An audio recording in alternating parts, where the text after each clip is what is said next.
Ang Diyos nagapahayag sa aton ka nagapakita nga maabot ang tinion ang tanan nga mga iglesia na nagadayaw sa buhi isang Diyos nga Diyos pagasaradhan ang tanan nga pertahan. Subong ari kita diri sa sulod pero madalo. Ang Ginoo nagapahayag sa aton amo ini ang kahimtangan sa mga katawhan sa Diyos nga ara naga-worship sa idalom. Hallelujah. Bisan pa naga-worship sa cave. Kaangay sa mga kauturan naton sa China. Time will come. Maabot ang mga tinion. Nga tagsa kang anak sa Diyos. Wala na sa kagayunan sa pagtipon sa kaangay siya.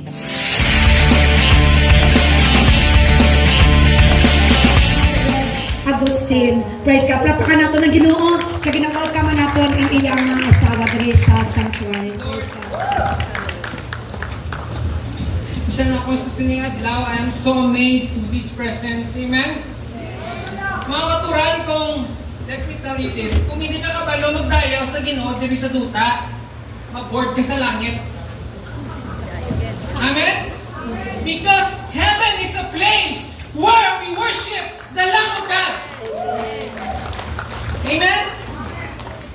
Kita mo sa hindi ka pang Kristiyanon, ang kanta mo, I did it my way. Pero sa nagkristiyanon ka ng kanta mo, Lord, I surrender all to you. Since ang tema sa mensahe sa siningang binulan is about soldier of Jesus Christ. Amen? Mga katuran, dapat natin mahangpan, bilang Kristiyano, bilang tumulong sa Ginoo as a believer of the Lord Jesus Christ, we are not only considered or called by the Word of God as people of God, as children of God, but we are also called and chosen to be His soldier. Amen? Pero mamba, pasapon, Red, how can I be a soldier? Hindi ko physically fit. Hindi na ako kadagan. Hindi na ako makahimo sa sininga bagay.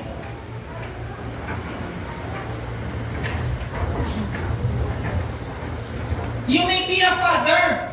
You may be a mother. You may be a grandpa or grandpa. Whatever the situation would be. But let me remind you, if you are a believer of Jesus Christ, you are a soldier of the kingdom of God. Amen? It is an honor to serve the Lord. Amen nga? Kung isipin natin, who are we that God would pick us up and put His presence, His Spirit for us to serve Him? Amen?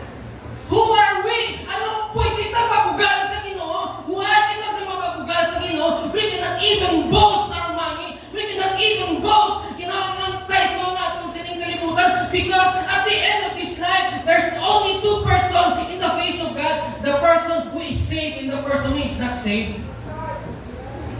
That's what matters. Amen? Why as believers of Jesus Christ, ginambal ni Pablo sa iyang anak sa pagto kay Timothy that be a good soldier of Jesus Christ.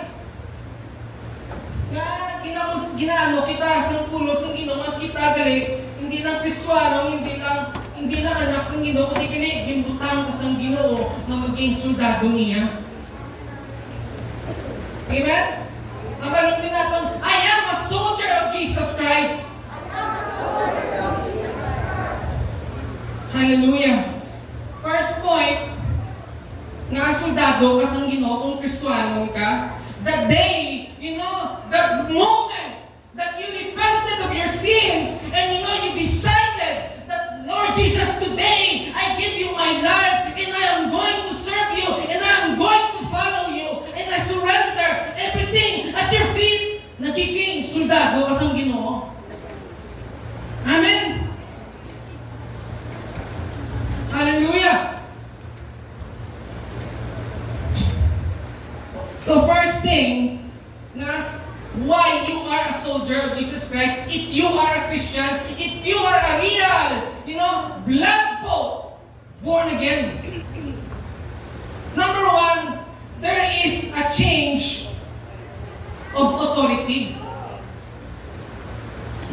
Amen? Ang basa Biblia in Ephesians chapter 2, verse 1 to 5, once you were dead because of your disobedience and your many sins, you used to live in sin, just like the rest of the world, obeying the devil, the commander of the powers in the unseen world. He is the spirit at work in the hearts of those who refuse to obey God. All of us used to live that way, following the passionate desires and inclinations of our sinful natures. By our very nature, we were subject to God's anger. Just like everyone. But God is so rich in mercy, and He loves us so much, amen? That even though we were dead because of our sins, He gave us His life when He raised Christ from the dead. It is only by God's grace that you have been saved. Hallelujah! Ang Biblia, puno sa Ginoo kambasa aton, sa hindi pa ka Kristiyanon, sa hindi pa ka nakakilala sa Ginoo, ang kabuhay naton, ginasunod naton, sino ang nagamanay sa sinikalimutan, wala sa iba ng hungyawa.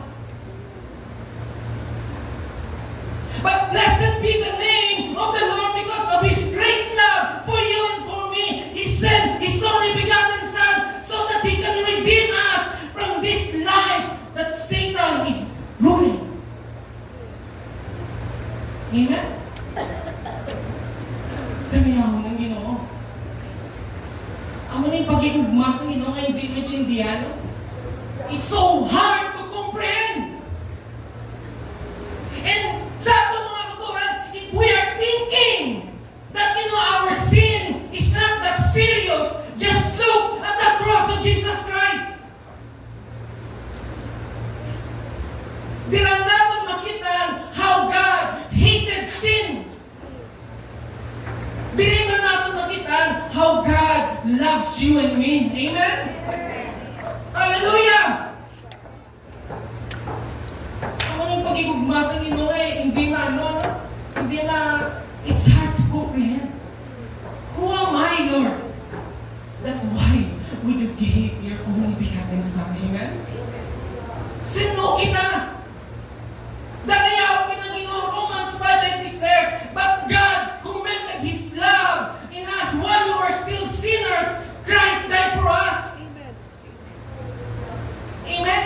Sa time nga ang tao nahulog sa sala. Amen? Hindi sila dahil namatay, di ba? Si Adan.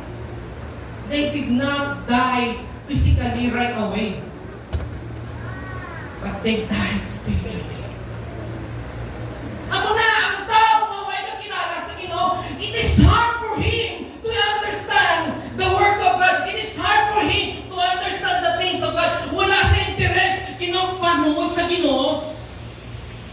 Ang hindi Kristiyanon, para sa iyan, ang pagpangalaga sa Ginoo is a waste of time. Para sa iya, ang pagsimba sa Ginoo, ang pagbayad sa kamot, ang paghibig sa Ginoo, ang pagkanta sa Ginoo, corny na nga bagay. Why? Because he is dead spiritually. He could not understand. He could never fathom the things of God. Amen? Pagtanayaw ng Ginoo, He opened our eyes through His words. Amo na nakahamon kita sa pulong sa Ginoo. Amo na maangpan natin ang presensya sa Ginoo. Amo na kita ang atong kalipay. Why natin ginapangita sa putang sa kalibutan. At ang atong kalipay, ginapangita natin sa presensya sa Ginoo. Amen? O na, no? Nami magitod magdayaw na kumpletong instrumento sa hindi gusto naman.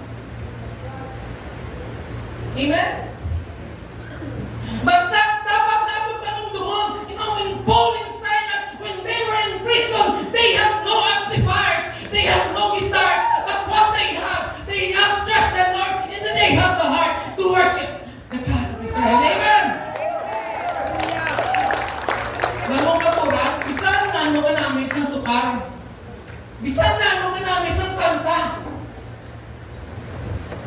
If you are spiritually dead, you will never appreciate it. You will never comprehend it.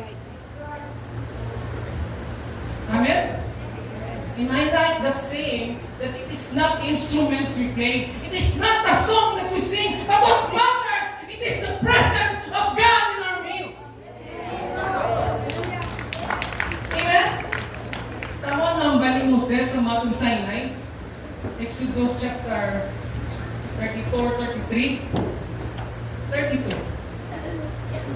Because God was so, what is this? Ang Ginoo nagbiyan sa Israel because of their stubbornness. Alam ba sa Ginoo kay Moses? Go leave this place. Go to the place where I promised for your fathers. But I will never go with you. Pero anong sabat ni Moses? Lord, if you will not go with us, we will never leave this place. Amen. Kinabuhay ta, siningin ulit-ulit na adlaw, we need the presence of God. Kagina pa lang, pag-abot namon, sobrang ikainit. Pero, init ko na tugnaw. Namin di na magdayo. Sige mo, amen? Negative o positive multiplication. Pagkarang presensya sa Ginoo. You know, it's so peaceful, amen? Hallelujah! Ang Espiritu nga magapaghikot sa atong tigipusoon. Sa sining eksperyensya naton on the first and second worship service, how do you communicate to your family? Paano mo gipabalo ang iyong pamilya? Church, ang hindi ba lang ang mga butang inapagpahayag sa Ginoo sa aton on how we love our family? Paano mo bala sila ginhambalan? Nakahambal ka bala nga kadto ka mo diri sa simbahan biskan wala kita kuryente kay madayaw kita sa Ginoo. Ukon you communicate to your family that's